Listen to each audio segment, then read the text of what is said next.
തൊടുപുഴയിൽ കൊല്ലപ്പെട്ട ബിജു ജോസഫിനെ തട്ടിക്കൊണ്ടുപോകാൻ ഉപയോഗിച്ച ഒമിനി വാൻ അന്വേഷണ സംഘം കണ്ടെത്തി.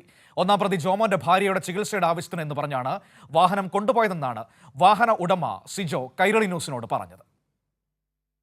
തൊടുപുഴ കൊലപാതക കേസിൽ കസ്റ്റഡിയിൽ വാങ്ങിയ പ്രതികളുമായുള്ള തെളിവെടുപ്പ് തുടരുകയാണ്. ഒന്നാം പ്രതി ജോമോനുമായെത്തി അഞ്ചരിക്കവല കുറിച്ചിപ്പാടത്തുള്ള വീട്ടിൽ നിന്നാണ് ഒമിനി വാൻ കണ്ടെത്തിയത്. കൊലപാതകം നടന്നത് വാർത്തകളിലൂടെയാണ് താൻ അറിഞ്ഞത് എന്നും ജോമോന്റെ ഭാര്യയുടെ ചികിത്സയുടെ ആവശ്യത്തിനെന്ന് പറഞ്ഞാണ് വാഹനം കൊണ്ടുപോയത് എന്നുമാണ് വാഹന ഉടമ പറയുന്നത്. ബുധനാഴ്ച ഒരു 11:30 ആയപ്പം എടുത്തുകൊണ്ട് പോയി. അപ്പോൾ ഞാൻ പണിക്ക് പോയി കുറഞ്ഞു എന്നെ ഫോൺ വിളിച്ച് ചോദിച്ച്. അപ്പോൾ ഞാൻ പറഞ്ഞു വണ്ടി വീട്ടിലുണ്ട്.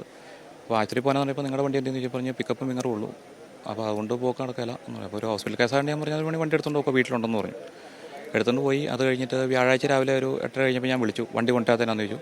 അപ്പോൾ ഇപ്പോൾ തന്നെ കൊണ്ടുവന്നേക്കാമെന്ന് പറഞ്ഞിട്ട് 9 മണി അതിന് വണ്ടി വീട്ടിൽ കൊണ്ടിടുകയും ചെയ്തു. കൊല്ലപ്പെട്ട ബിജു ജോസഫിന്റെ സ്കൂട്ടറാണ് ഇനി വീണ്ടെടുക്കാനുള്ളത്. സ്കൂട്ടർ എറണാകുളം വൈപ്പിനിലാണ് ഉള്ളത് എന്നാണ് വിവരം. പ്രതിയായ മുഹമ്മദ് അസ്ലവുമായി പോലീസ് ഇതിനായി പുറപ്പെടും. ബിജു ജോസഫിനെ ചവിട്ടിക്കൊലപ്പെടുത്തിയ കാപ്പ കേസിൽ റിമാൻഡിൽ കഴിയുന്ന രണ്ടാം പ്രതി ആഷിഖ് ജോൺസന്റെ അറസ്റ്റ് ജയിലിലെത്തി പോലീസ് രേഖപ്പെടുത്തിയതിനു ശേഷം കോടതിയിൽ കസ്റ്റഡി അപേക്ഷ നൽകും. കൈരളി ന്യൂസ്, ഇടുക്കി.